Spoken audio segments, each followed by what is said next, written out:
អាខ្លានឹងបីសាច់ពុះបានប្រើសិលដាក់គ្នាទៅវិញទៅមក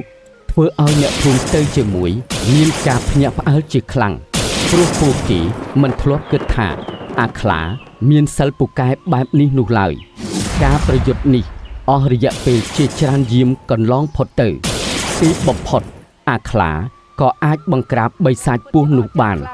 អ្នកស្រុកភូមិក៏បាននាំគ្នាស្រែកឡើងថានោះទៅអាខ្លាសម្រាប់វាទៅអាខ្លាដើម្បីយកទឹកពីក្នុងពោះវាពេលនោះអាខ្លាក៏នឹកឃើញបណ្ដាំម្ដាយខ្លារឿងកូនស្ដេចខ្លាសកាលពីយូរលង់ណាស់មកហើយនៅក្នុងភូមិស្រុកមួយមានគេដំណាលថានៅក្បែរភូមិនោះមានព្រៃអាគមដែលជាទីអាចកំបាំងគួរឲ្យខ្លាចអ្នកភូមិទាំងនោះនាំគ្នានិយាយថាព្រៃនោះជាព្រៃអាថ័ន្តសម្បូរទៅដោយពួកអមនុស្សរស់នៅមានខ្មោចព្រាយបិសាចសត្វសាហាវជាច្រើនគ្មានមនុស្សណាដែលចូលទៅក្នុងព្រៃនោះហើយមានជីវិតត្រឡប់មកវិញនោះទេស្រាប់តែមានថ្ងៃមួយក៏មានបរិសុទ្ធចំណាស់ពីរនាក់ប្តីប្រពន្ធអាយុប្រហែល40ឆ្នាំក៏បាននាំគ្នាចូលទៅក្នុងព្រៃដើម្បីសម្លាប់ខ្លួនដោយសារតែខ្លួនទាំងពីរនាក់ប្តីប្រពន្ធគ្មានកូនចៅនឹងគេហើយក៏ត្រូវមានបំណុលជាច្រើនជាប់ខ្លួនដូច្នេះហើយពួកគាត់ក៏សម្រេចចិត្តថានឹងចូលទៅក្នុងព្រៃនោះឲ្យសត្វសាហាវឬខ្មោចព្រាយបិសាចសម្លាប់ពួកគាត់ទាំងពីរពេលចូលទៅដល់ក្នុងព្រៃបរិសុទ្ធចំណាស់និងប្រពន្ធក៏និយាយគ្នាអ្នកអាពេលនេះយើងមកដល់ក្នុងព្រៃអាថ័ន្តហើយមិនយូរទេនឹងមានខ្មោចព្រាយបិសាចវាមកសម្លាប់ពួកយើងជាមិនខានឡើយណាអ្នកពិតមែនហើយឯងអើយបន្តិចទៀតពួកយើងទាំងពីរនាក់នឹងបានស្លាប់ដោយបំណងហើយតើឯងនឹកស្ដាយក្រោយដែរទេនៅបំណងអ្វីដែលមិនទាន់បានសម្រេចប្រាប់ខ្ញុំបន្តិចមកណាក្រែងខ្ញុំអាចជួយបំពេញបានអារឿងស្ដាយក្រោយវាចេះតែមានហើយអ្នកអើយតែពួកយើងមិនដឹងថារស់ដើម្បីអីបើកូនក៏គ្មានទ្រព្យសម្បត្តិក៏គ្មានតែបំណុលជាប់ខ្លួនហើយបំណងរបស់ខ្ញុំនោះគឺថាខ្ញុំស្ដាយតាំងពីកើតមកមិនដែលបានឆៃទុរេននឹងគេម្ដងសោះខ្ញុំក៏ដូចឯងដែរណាចង់ស្គាល់រសជាតិទុរេនម្ដងមុននឹងស្លាប់ទៅ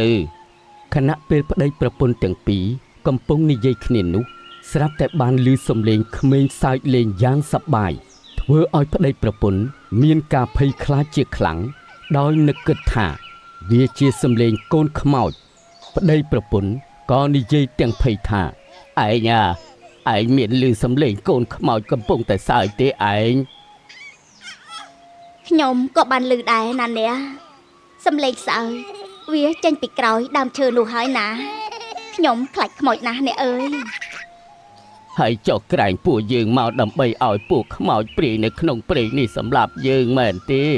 ហើយចុះហេតុអីបានជាយើងត្រូវនាំគ្នាខ្លាចបែបនេះហ៎មែនហើយអ្នកតែខ្ញុំដូចជាឆ្ងល់ណាស់ហេតុអីសំឡេងកូនខ្មោចនោះសើចលេងដូចជាសំឡេងកូនមនុស្សម្លេះហើយសើចកាន់តែខ្លាំងហើយណាអ្នកមែនហើយឯងសំឡេងសើចនោះដូចជាក្រោមដើមឈើធំនោះអញ្ចឹងយើងនាំគ្នាទៅមើលសិនទៅណាដើម្បីឲ្យប្រកាសប្តីប្រពន្ធទាំងពីរក៏បាននាំគ្នាដើរសម្ដៅទៅក្រោមដើមឈើធំនោះពេលដែលដើរទៅដល់ប្តីប្រពន្ធក៏ឃើញក្មេងប្រុសម្នាក់កំពុងតែអឹមដោះខ្លាសដែលជាស្ដេចខ្លានៅក្នុងព្រៃអាថ័ន្តនោះឃើញបែបនេះប្តីប្រពន្ធនោះក៏នៅស្ងៀមមិនហ៊ានកម្រើកខ្លួនព្រោះខ្លាចសត្វខ្លាសនោះឃើញខ្លួនហើយសម្លាប់ពួកគាត់មួយសន្ទុះក្រោយមកខ្លាសដឹងប្តីប្រពន្ធទាំងពីរកំពុងតែមើលខ្លួនក៏គិតក្នុងចិត្តថាដល់ពេលដែលឯងត្រូវទៅរស់នៅក្នុងភូមិមនុស្សហើយណាកូនសម្លាញ់ខ្លាសគិតហើយក៏ដើរចេញពីក្មេងនេះចូលទៅក្នុងព្រៃបាត់ក្រោយពីខ្លាសដើរចូលទៅក្នុងព្រៃបាត់ហើយប្តីប្រពន្ធទាំងពីរក៏ដើរចូលទៅមើលក្មេងប្រុសនោះឯងមើលទៅក្មេងប្រុសនេះចុះគួរឲ្យស្រឡាញ់ណាស់វាមិនមែនជាខ្មោចឬក៏ជាខ្លានោះទេណាវាជាមនុស្សដូចជាយើងដែរណាឯងពិ ពិតមែនហើយអ្នកវាពិតជាមនុស្សពិតមែនហើយចុះហេតុអីបានជាវាមកនៅក្នុងព្រៃបែបនេះហើយថែមទាំងស្ដេចខ្លាសបំបើដោះវាទៀតពិតជាចម្លែកដល់ហើយណាអ្នក បើតាមខ្ញុំគិតទៅប្រហែលជាមានមនុស្សយកកូននេះមកចោលក្នុងព្រៃនេះហើយស្ដេចខ្លាសក៏យកក្មេងនេះមកចិញ្ចឹមហើយបើតាមដំណើរចាស់ចាស់និយាយតគ្នាមកថាស្ដេចខ្លាសជាខ្លាដែលកាន់សិលមានបុណ្យបារមីខ្ពស់អាចនិយាយភាសាមនុស្សប្រែកាយគ្រប់បែបយ៉ាងណាឯងដូច្នេះក្មេងនេះប្រកាសណាស់ថាជាក្មេងដែលស្ដេចខ្លាសឬមកចិញ្ចឹមក្មេងនេះធំឡើងពិតជាមិនធម្មតាទេព្រោះគេបានបើកទឹកដោះស្ដេចខ្លាសបែបនេះ តើយើងគិតបែបណាចំពោះក្មេងនេះទៅអ្នក ខ្ញុំគិតថាយើងគួរតែយកក្មេងនេះទៅចិញ្ចឹមទៅណាឯងព្រោះយើងក៏គ្មានកូនដែរមើលតែក្មេងនេះចុះប្រហែលជាទេវតាប្រទានឲ្យពួកយើងហើយ ចុះយើងឈប់ចង់ស្លាប់ទៀតហើយមែនទេអ្នក ឈប់ហើយណាឯងនៅសម្រាប់ខ្លួនដល់ណាទៀតពេលនេះយើងមានចៅនឹងគេហើយរឿងបំណុលចាំខ្ញុំលក់ស្រែទៅសងគេក៏បានដែរណាឯងក្រោយពីប្តីប្រពន្ធទាំងពីរនាក់នោះយកក្មេងនោះទៅចិញ្ចឹមជីវិតគ្រួសាររបស់គាត់ពោពេញទៅដោយស្នាមញញឹមនិងមានក្តីសុខបំផុតតែរឿងអាក្រក់ផ្សេងក៏ចូលមកក្នុងជីវិតគាត់ទាំងពីរនាក់នោះដែរដោយអ្នកស្រុកភូមិនាំគ្នាគិតថាប្តីប្រពន្ធទាំងពីរនាក់នេះយកក្មេងខ្មោចពីព្រៃអាថ័ន្តមកចិញ្ចឹមអាចនាំចង្រៃដល់ស្រុកភូមិពួកគេក៏ឈប់រាប់អានប្តីប្រពន្ធទាំងពីរនាក់នោះមិនយូរប៉ុន្មាន អាខ្លាមកនេះបន្តិចមកណាចៅ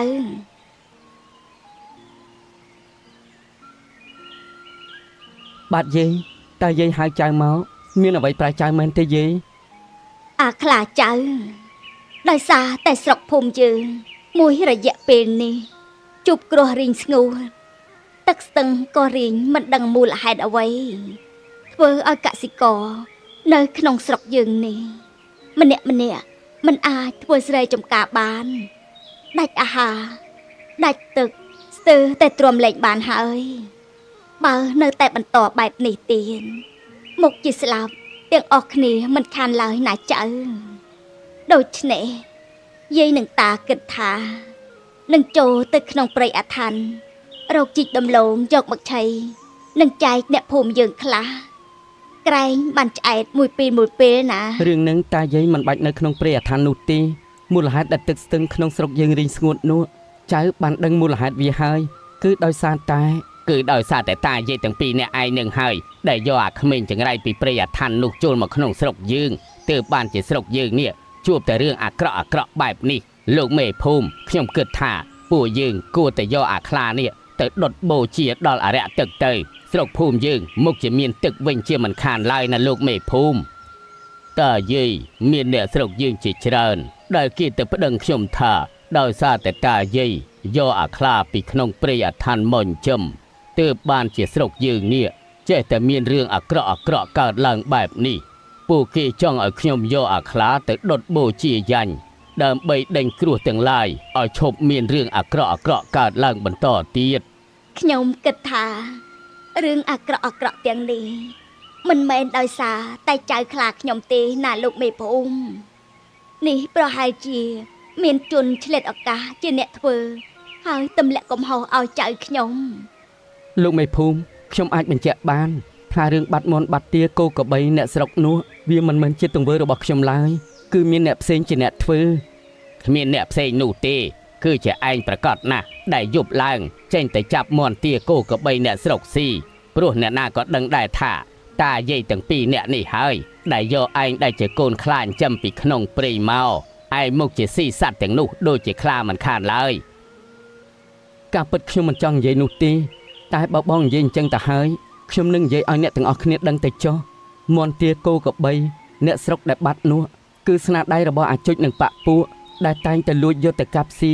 និងលក់ឲ្យនាយឈ្មួញនៅភូមិខាងត្បូងនោះបើអ្នកទាំងអស់គ្នាមិនជឿទៅសួរនាយឈ្មួញនោះទៅមុខជាដឹងរឿងមិនខានឡើយអាខ្លានេះឯងតាមដានយើងមែនទេបានជាដឹងរឿងយើងបែបនេះអាជុចបើឯងនិយាយបែបនេះរឿងដែលអាខ្លានិយាយវាជាការពិតហើយអ្នកដែលលួចមន់ទាគោក្របីអ្នកស្រុកនោះគឺជាឯង ខ្ញុំលួចលេងទេលោកមេភូមិសូមកុំចាប់ខ្ញុំដាក់គុកអីរឿងនេះយើងមិនអាចសម្រេចចិត្តបាននោះទេអាស្រ័យទៅលើម្ចាស់សត្វទាំងអស់ព្រមទាំងអាខ្លាដែលឯងចោទប្រកាន់បើពួកគេអត់ទោសឲ្យឯងយើងក៏អត់ទោសឲ្យឯងដែរលោកមេភូមិរឿងទាំងអស់នេះខ្ញុំគិតថាវាមិនសំខាន់នោះទេអ្វីដែលសំខាន់នោះគឺពេលនេះយើងត្រូវរកវិធីធ្វើឲ្យមានទឹកប្រើប្រាស់វិញដើម្បីឲ្យបងប្អូនកសិករយើងបាននាំគ្នាធ្វើស្រែចម្ការនិងមានទឹកសម្រាប់បរិភោគរឿងដែលធ្វើឲ្យទឹកស្ទឹងរីងស្ងួតនេះខ្ញុំបានឲ្យគេស៊ើបដឹងហើយថាមកពីមូលហេតុអ្វីនោះគឺដោយសារតែមានពស់បីសាច់មួយវាបានបឺតទឹកយកទៅដូច្នេះហើយទើបបានជាពួកយើងគ្មានទឹកប្រើប្រាស់បែបនេះទាល់តែមានអ្នកណាទៅកំចាត់ពស់បីសាច់នោះទើបយើងអាចមានទឹកប្រើប្រាស់វិញណាខ្លារឿងនឹងខ្ញុំក៏បានដឹងដែរបើដូច្នេះស្អែកនេះខ្ញុំនឹងទៅប្រយុទ្ធជាមួយនឹងពស់បីសាច់នោះបើសំណាងល្អអាចយកឈ្នះវាយើងនឹងមានទឹកប្រើប្រាស់ឡើងវិញប្រសើរជាងរងចាំសេចក្តីស្លាប់ដោយមិនបានធ្វើអ្វីទាល់តែសោះបើអញ្ចឹងស្អែកនេះយើងទាំងអស់គ្នានឹងទៅជាមួយឯងដើម្បីប្រយុទ្ធជាមួយសត្វពស់បីសាច់នោះលុះយប់ឡើងតាយាយមានក្តីបារម្ភជាខ្លាំងដោយសារតែស្អែកនេះអាខ្លាត្រូវទៅប្រយុទ្ធជាមួយនឹងពស់បីសាច់ដូច្នេះពួកគាត់ក៏ពិភាក្សាគ្នាអាខ្លាចៅ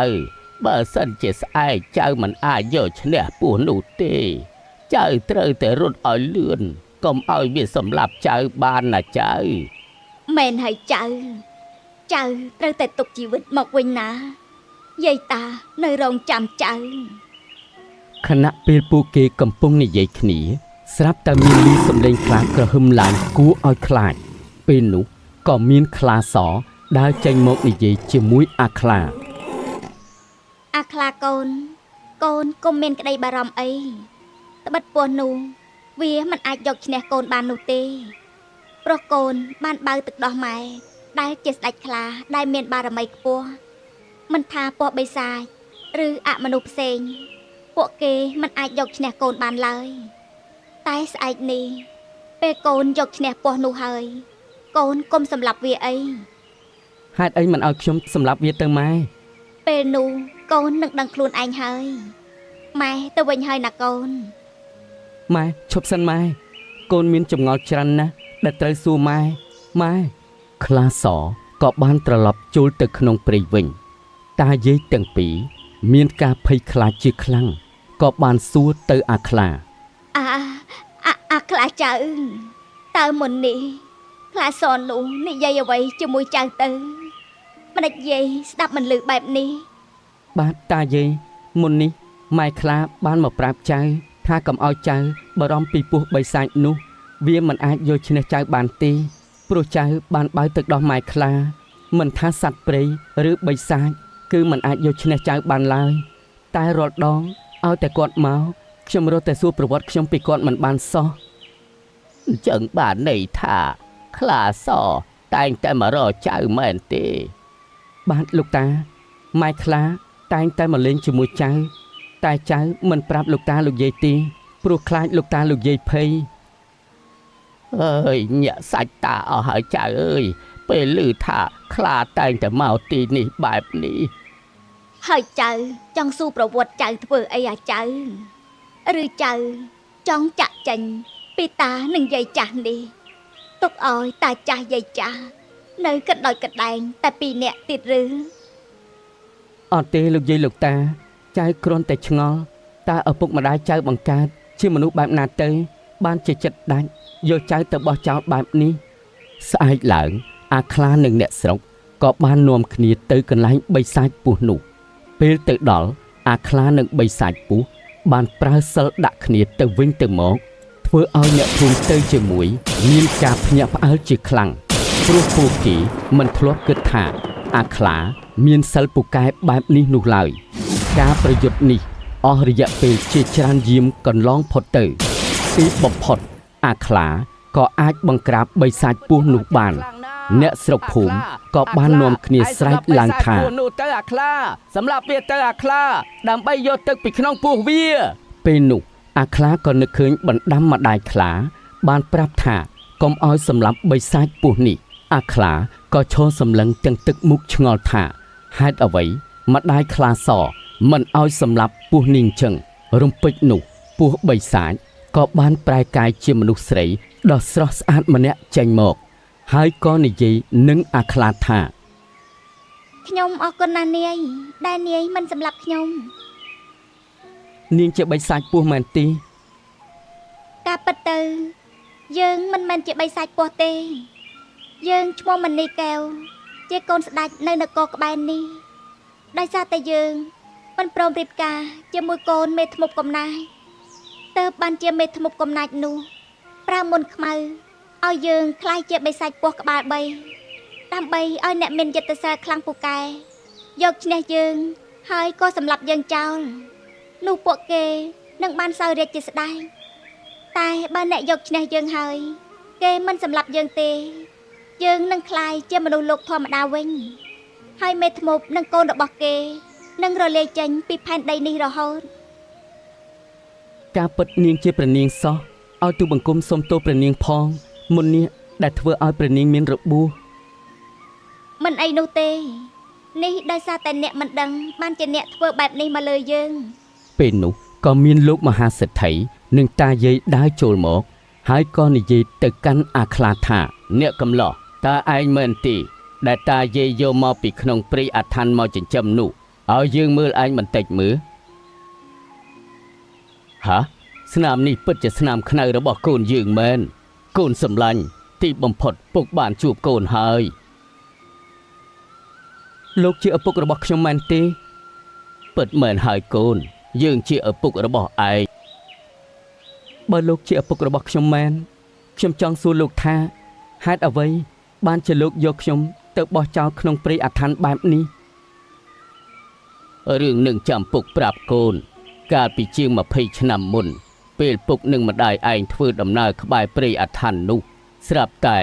ពួកសត្រូវបានមកលួចវាយប្រហារពួកយើងម្ដាយឯងនិងអ្នកផ្សេងត្រូវវាសម្លាប់ចោលទាំងអស់ពេលនោះពុកក៏ត្រូវរបួសធ្ងន់មិនអាចយកឈ្នះវាបានពួកវារៀបនឹងសម្លាប់កូននិងពុកទៅហើយស្រាប់តែមានស្ដេចខ្លាសមួយចេញមកជួយសម្លាប់ពួកសត្រូវទាំងនោះហើយខ្លាសក៏បានពំកូនចូលទៅក្នុងព្រៃអាថ័ន្តបាត់ក្រោយពីពុកបានជារបួសពុកក៏បានព្យាយាមស្វែងរកកូនក្នុងព្រៃអាថ័ន្តនោះដែរតែมันអាចចូលទៅក្នុងព្រៃនោះបានទេដូចជាមានរនាំងសិលការពារអញ្ចឹងណាកូនដូច្នេះទើបបានជាពុកមិនអាចរកកូនឃើញឲ្យទាន់ពេលវេលាទើបតែពុកឲ្យគេស៊ើបដំណឹងទៅក៏បានដឹងថាកាលពី20ឆ្នាំមុនតាយាយទាំងពីរនាក់នេះបានរើសក្មេងពីក្នុងព្រៃអាថ័ន្តមកទើបពុកមករកកូនពុកឲ្យកូនសុំទោសផងដែលកន្លងមកកូនខំតែគិតថាពុកម៉ែមិនត្រូវការកូនបានជាយកកូនទៅបំបោះបង់ចោលនៅក្នុងព្រៃអាថ័ន្តបែបនេះមិនអីទេកូនពួកយើងបានជួបគ្នាហើយពុកជាសប្បាយចិត្តខ្លាំងណាស់ដែលបានឃើញកូនបែបនេះហើយចុះឯណាពស់បិសាចនោះទៅកូនចាំពុកជួយកម្ចាត់វាឲ្យកូនណាការពិតពស់បិសាចនោះគឺជាព្រះនាងមនីកែវនេះហើយណាពុកដែលព្រះនាងត្រូវបណ្ដាសាយយាយធ្មប់ទើបបានជាខ្លាចជាពស់បែបនេះទូបង្គំឮថាព្រះនាងបាត់ព្រះកាយមិនដឹងទៅណាការពិតព្រះនាងត្រូវបណ្ដាសាសោះអញ្ចឹងទូបង្គំនឹងយាងព្រះនាងចូលទៅព្រះនគរវិញអាខ្លាកូនពុកនឹងនាំកូនព្រមទាំងតាយាយទៅនៅជាមួយយើងណាកូន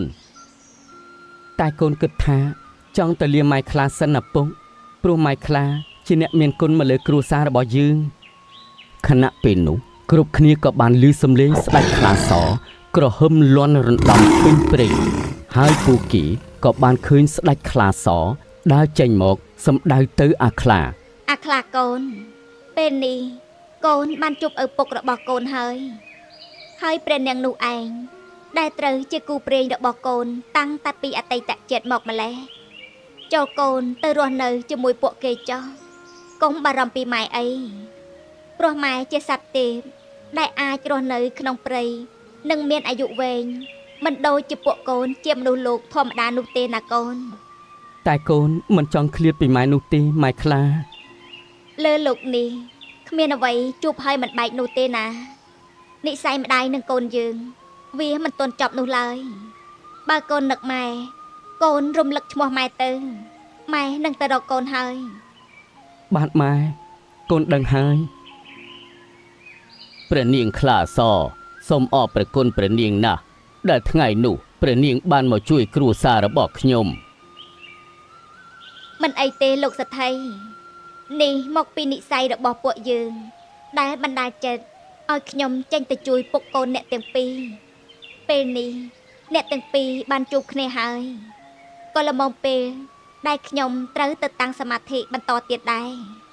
ខ្ញុំលៀនអ្នករាល់គ្នាហើយ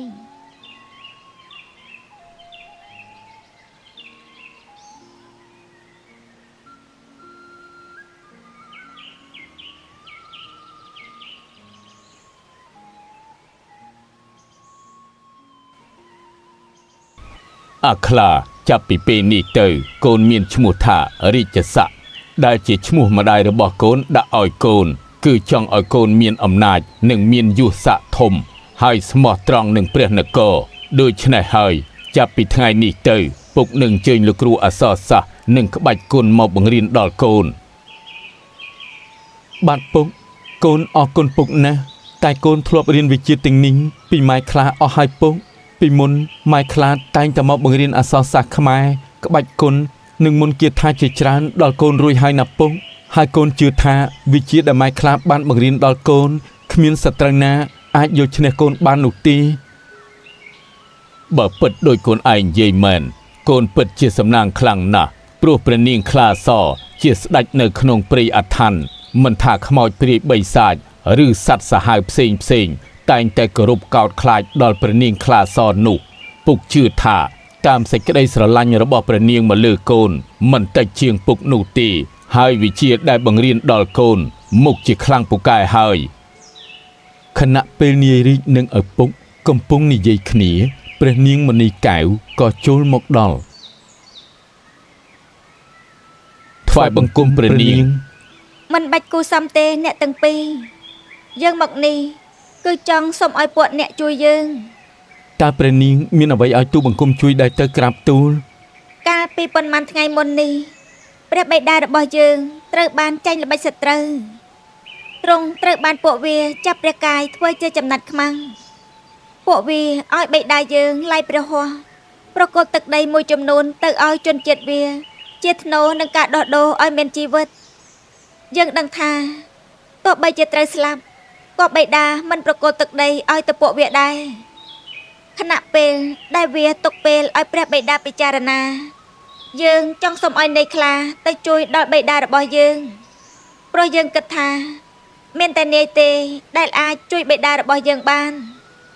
បើសិនជានាយជួយបិតាយើងបានយើងមិនភ្លេចគុណនាយនោះទេ ព្រះនាងក៏មានព្រះសវណ្ណីបែបនេះអីក្នុងនាមទូបង្គំជារាស្ត្រដែលរស់នៅលើទឹកដីនេះទូបង្គំក៏មានកាតព្វកិច្ចការពារប្រទេសជាតិនេះដែរទូបង្គំនឹងទៅជួយព្រះរាជាជាមួយនឹងព្រះនាង យើងអរគុណណាស់នាយអញ្ចឹងយើងឆាប់ចេញដំណើរទៅ ឈប់សិនព្រះនាងយើងមិនអាចធ្វើដំណើរទៅទាំងបែបនេះទេទម្រាំតែទៅដល់ចំណាយពេលយូរណាស់ព្រះនាងចាំទូបង្គំបន្តិចសិន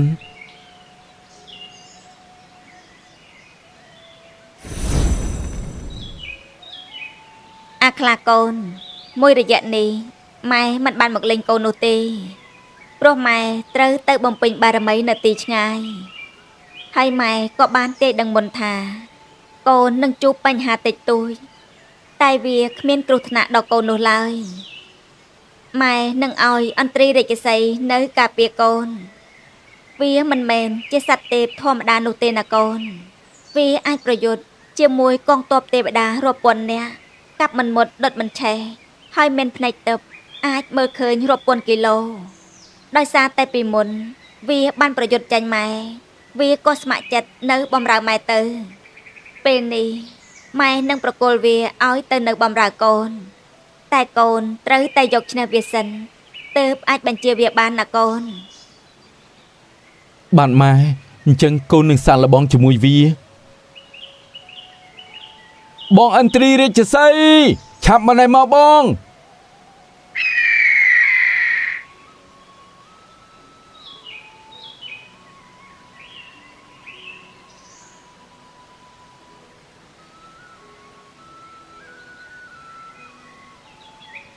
សូមបងជូនពួកខ្ញុំទៅស្វែងរកព្រះបិតារបស់ព្រះនាងមនីកែវផងទៅណាបង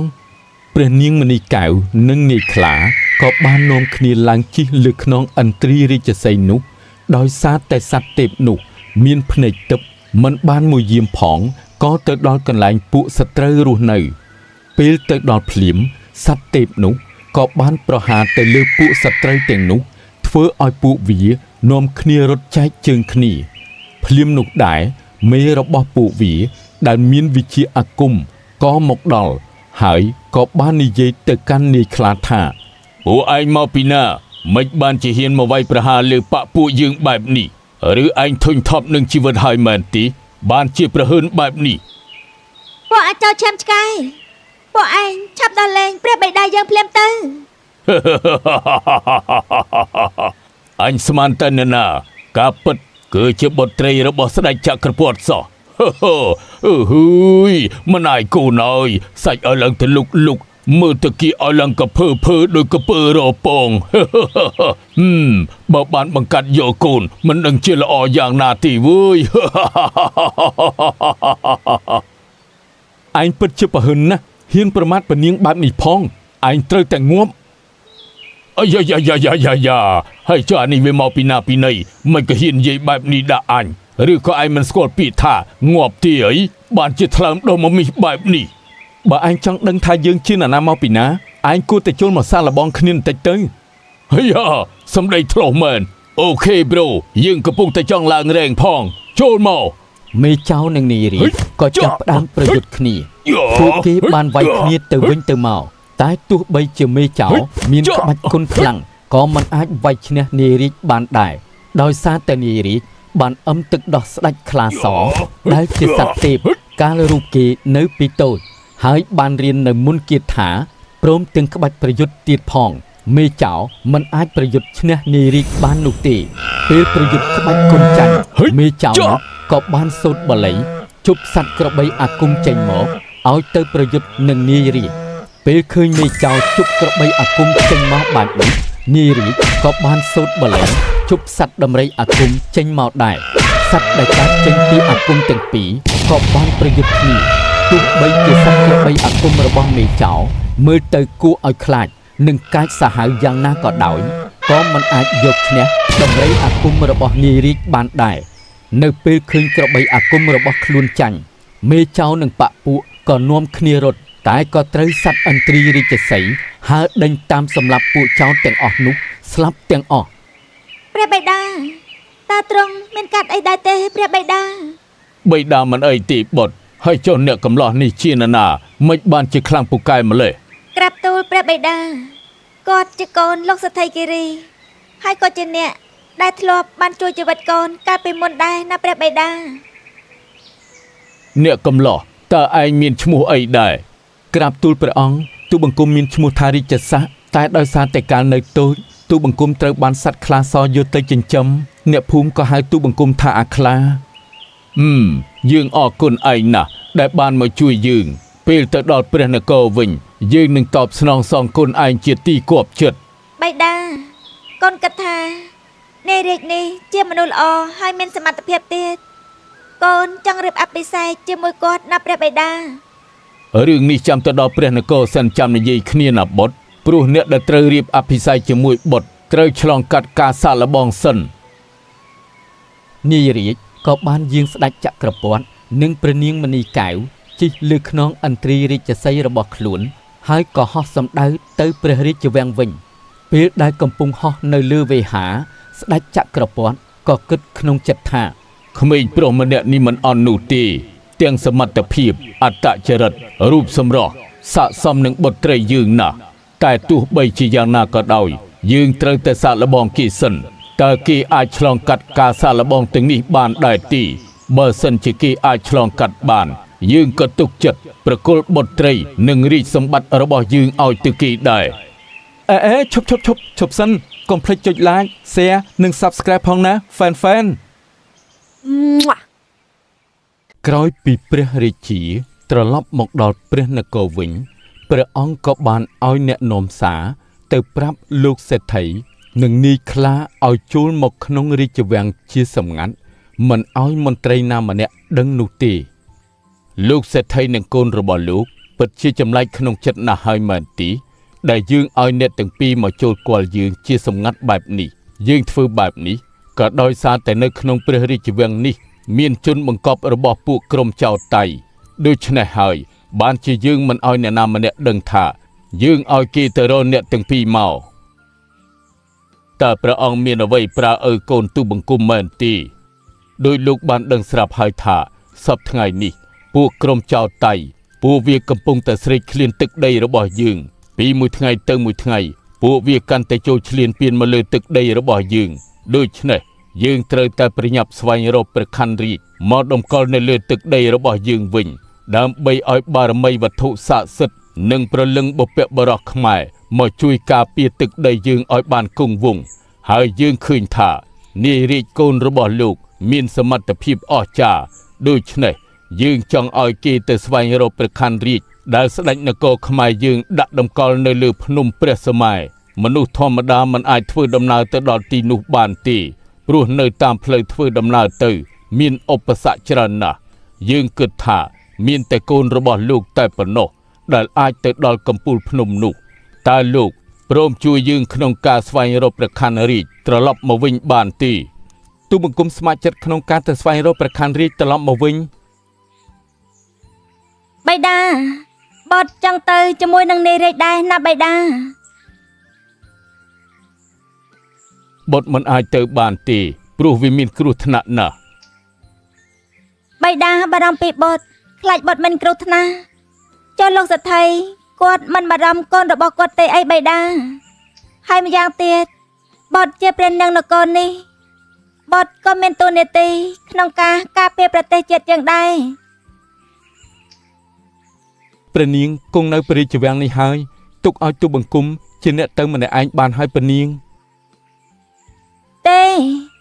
យើងមិនឲ្យនាយទៅផ្សងគ្រោះថ្នាក់តែម្នាក់ឯងនោះទេយើងនឹងទៅជាមួយនាយណ៎ហើយចុះបិតាយល់ពីបតីបុត្រហើយតែបុត្រត្រូវតែចេះការពារខ្លួនផងកុំធ្វើជាសម្ពាយឲ្យនាយរាជទៅបានហើយនាយរាជយើងដឹងថានាយក៏មានចិត្តស្រឡាញ់បុត្រីរបស់យើងដែរនៅពេលដែលនាយត្រឡប់មកវិញយើងនឹងធ្វើពិធីរៀបអភិសេកឲ្យនាយនឹងបុត្រីយើងនាយត្រូវតែមើលថែរក្សាបុត្រីយើងឲ្យបានល្អណាស់យើងសង្ឃឹមទៅលើនាយហើយ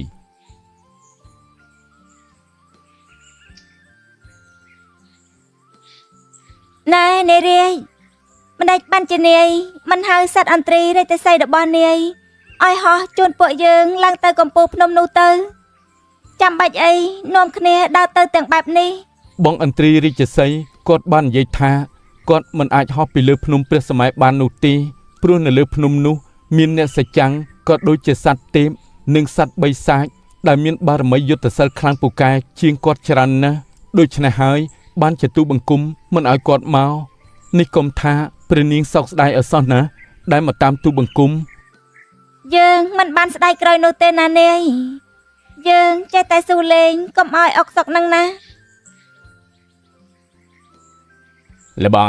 នោះគឺជាពនាងមនីកៅនឹងអាខ្លានតែលបងអ្នកយកការរាយការណ៍មកថាវានឹងពនាងមនីកៅធ្វើដំណើរទៅរកប្រខ័នរាជនៅតាមផ្លូវនេះពួកយើងចូលទៅសម្លាប់វាពេលនេះតែម្ដងទៅឯលបងពួកយើងមិនអាចសម្លាប់វាពេលនេះបានទេ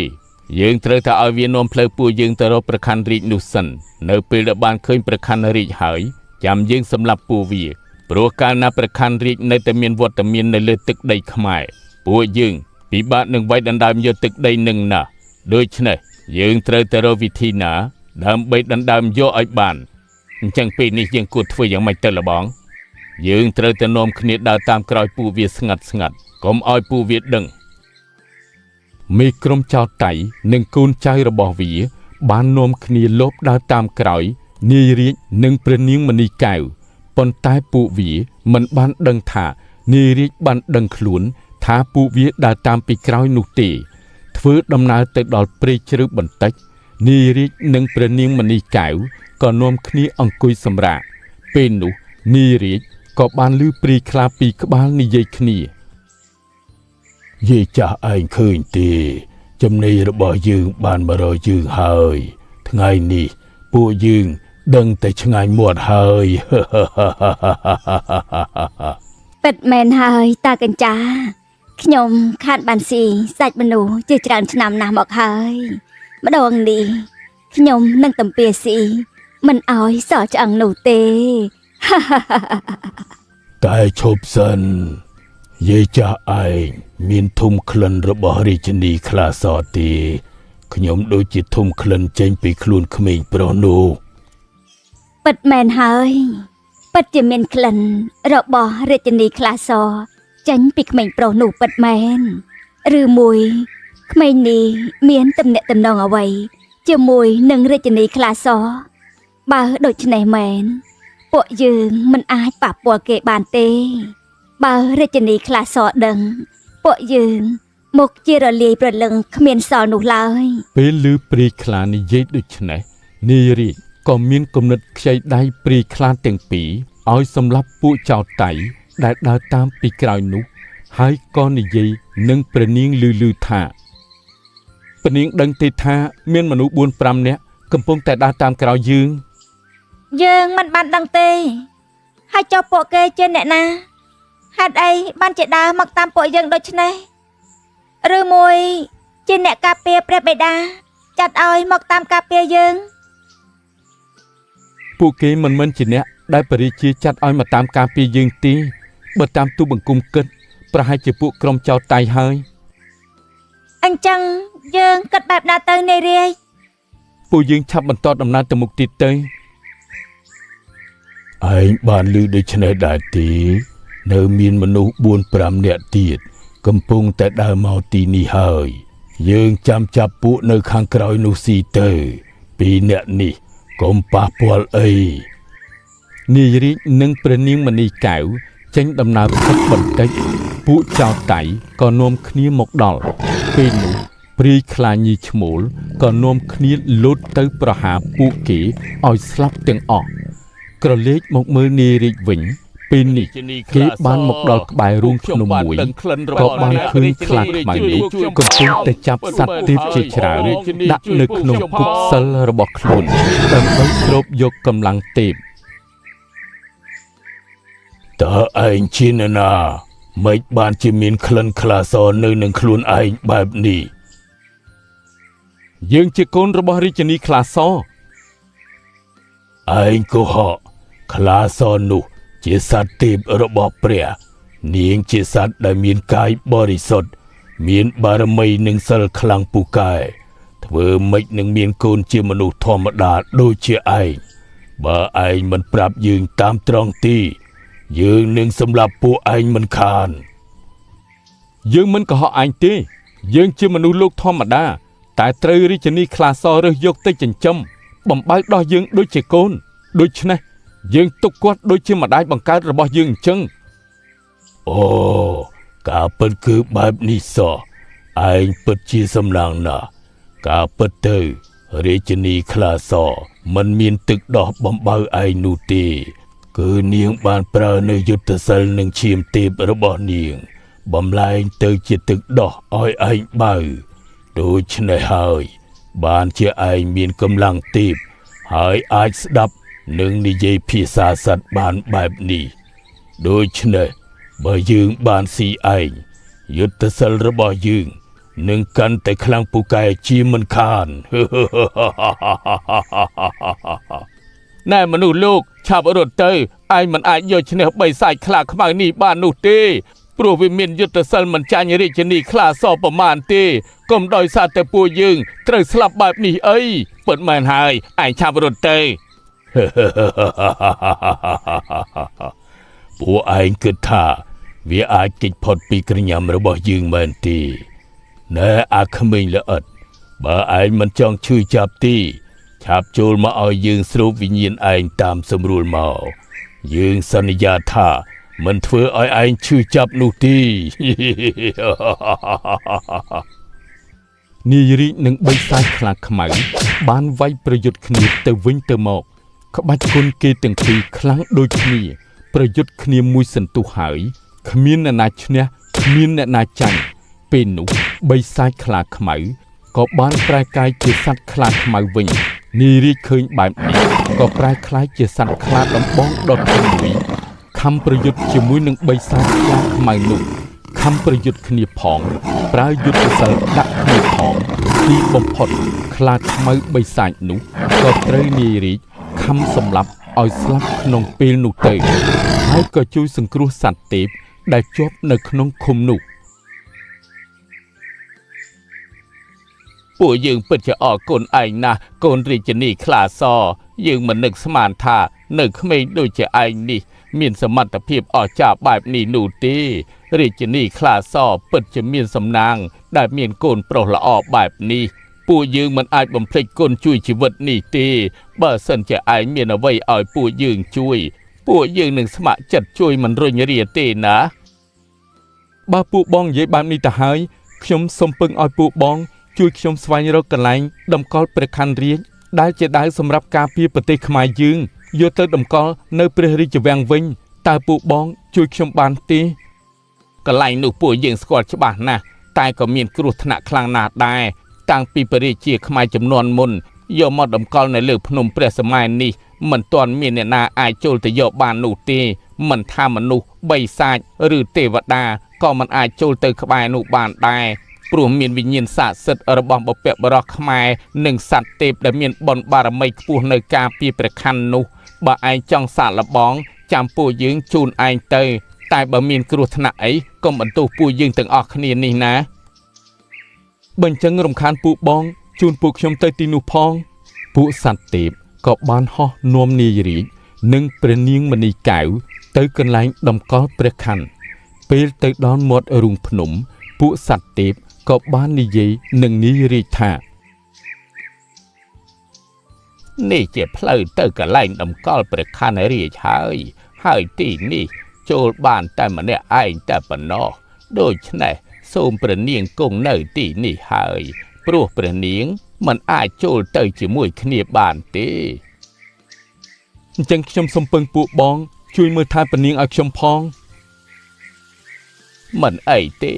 ពួកយើងនឹងនៅមើលថែរក្សាព្រះនាងឲ្យព្រះនាងនៅចាំទូបង្គំទីនេះហើយណាទូបង្គំនឹងឆាប់ត្រឡប់មកវិញទេនាយត្រូវប្រយ័ត្នខ្លួនផងណានាយចាំតិចសិនពួកយើងមានអ្វីមួយមកសងគុណឯងដែលបានជួយសង្គ្រោះពួកយើងនេះជាដំណក់ឈាមនិងវិជ្ជាដែលខ្ញុំបានហាត់រៀនរាប់ពាន់ឆ្នាំខ្ញុំនឹងប្រគល់ឲ្យទៅឯងក្រែងលោកអាចជួយអ្វីឯងបានខ្លះពួកសត្វទេពទាំងអស់ដែលនាយរាជបានជួយក៏នាំគ្នាបញ្ចូលនៅវិជ្ជាដែលខ្លួនបានចេះនិងកម្លាំងទេពរបស់ខ្លួនឲ្យទៅនាយរាជក្រោយពីបញ្ចូលរួចហើយនាយរាជក៏បានធ្វើដំណើរចូលទៅច្រករនាំងសិលនោះហើយយ៉ាចាទីបំផុតមានមនុស្សមកធ្វើជាចំណីរបស់យើងហើយខ្ញុំមកនេះគ្រាន់តែចង់យកព្រះខ័នរាជទៅតម្កល់ទុកក្នុងនគររបស់ខ្ញុំវិញតែប៉ុណ្ណោះសូមលោកអត់ទោសឲ្យខ្ញុំផងដែលខ្ញុំចូលមកបំពេញបែបនេះមិនបាច់សុំទោសយើងទេអ្នកដែលមកដល់ទីនេះគឺសុទ្ធតែជាមនុស្សខ្លាំងពូកែហើយហើយបើឯងអាចយកឈ្នះយើងបានយើងនឹងឲ្យឯងបន្តដំណើរទៅមុខទៀតតែបើឯងចាញ់យើងឯងដឹងហើយថាយើងកំពុងអត់អីក្លែមស្រាឯងនឹងខ្លាចជាចំណីរបស់យើងនឹងខ្លាចជាសាច់ក្លែមរបស់យើងហើយឲ្យខ្ញុំប្រយុទ្ធជាមួយលោកបែបណាទៅបើខ្ញុំមើលមិនឃើញលោកផងនឹងឯងមើលមកលើបានឃើញយើងហើយអូការពិតគឺលោកយៈបៃតងសោះហើយបើលោកធំបែបនេះឲ្យខ្ញុំប្រយុទ្ធជាមួយលោកបែបណាទៅនេះលោកគិតថាចង់យកឈ្នះខ្ញុំទាំងបែបនេះមែនទេយើងអត់ខ្វល់សំខាន់ឲ្យតែយើងយកឈ្នះឯងបានបើបានជាលោកនិយាយបែបនេះទៅហើយមានតែខ្ញុំសម្រេចតាមបំណងលោកតែចុះ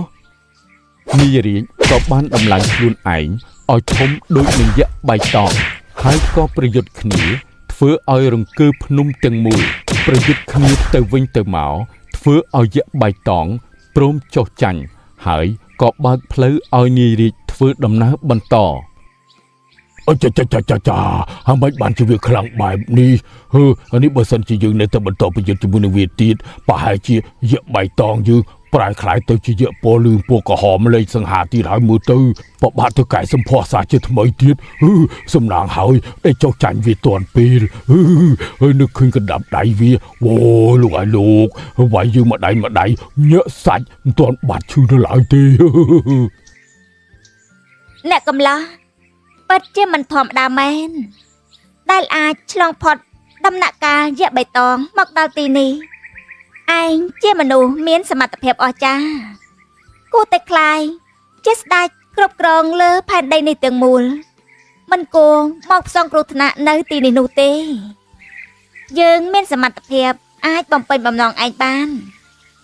ឯងសម្លឹងទៅខាងនោះទៅមេប្រាក់ដ៏សម្បើមនិងស្រីស្អាតកំពុងតែរងចាំឯងហើយ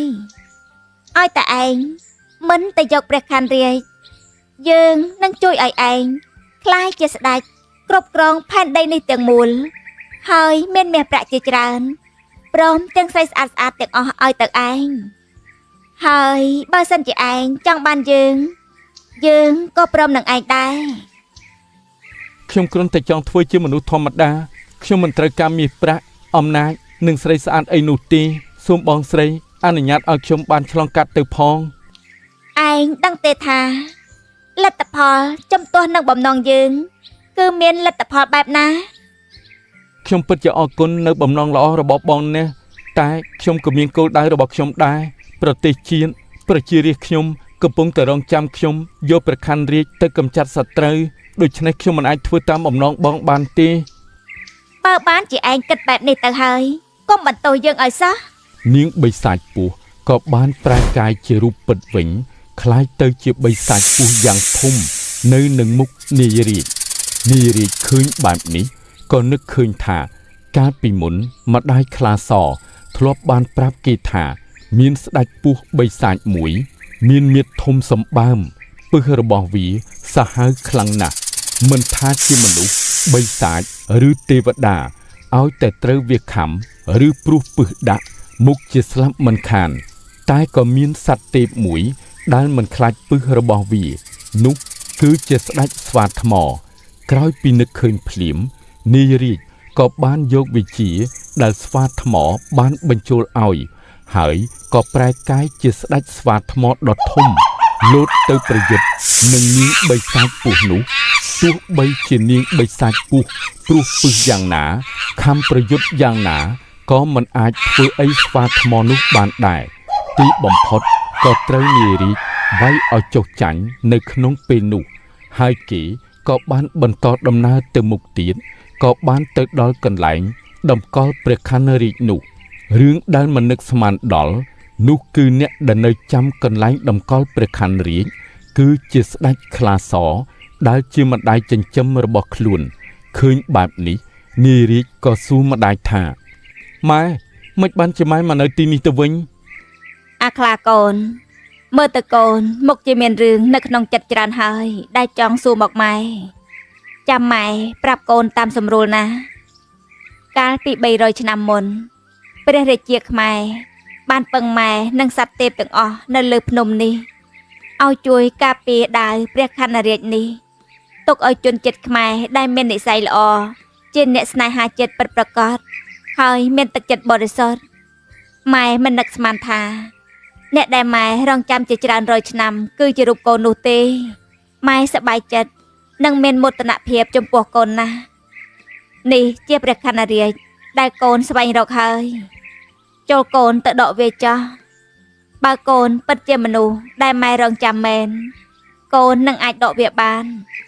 តែបើមិនមែនទេកូនមិនអាចដកវាបានឡើយ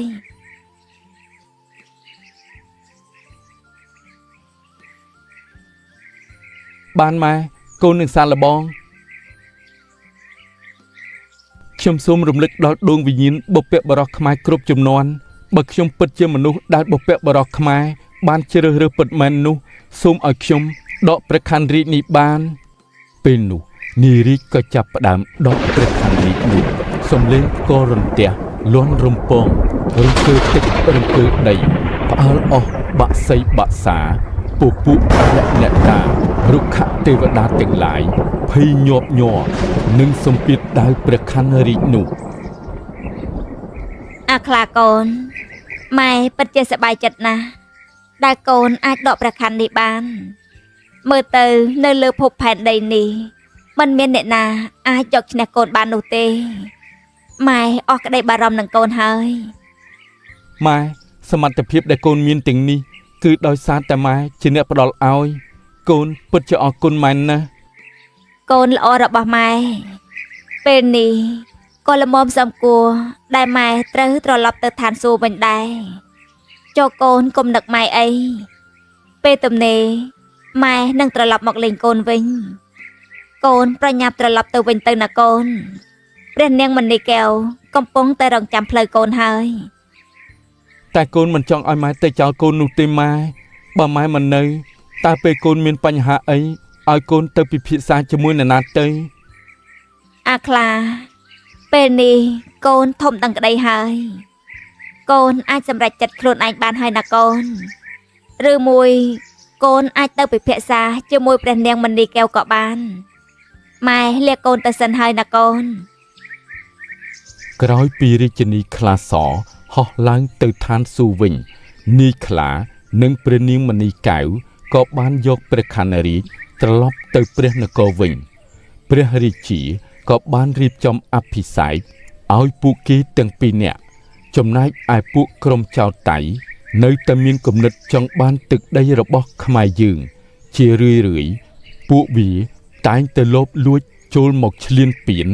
តែក៏ត្រូវវីរៈកងទ័ពខ្មែរបណ្ដេញឲ្យត្រឡប់ទៅវិញរហូតដល់សព្វថ្ងៃនេះក៏ពួកវានៅតែមានគំនិតឈ្លានពានឥតឈប់ឈរសូមអរគុណពុកម៉ែបងប្អូនដែលបានចំណាយពេលតាមដានទស្សនារឿងនេះតាំងពីដើមរហូតដល់ចប់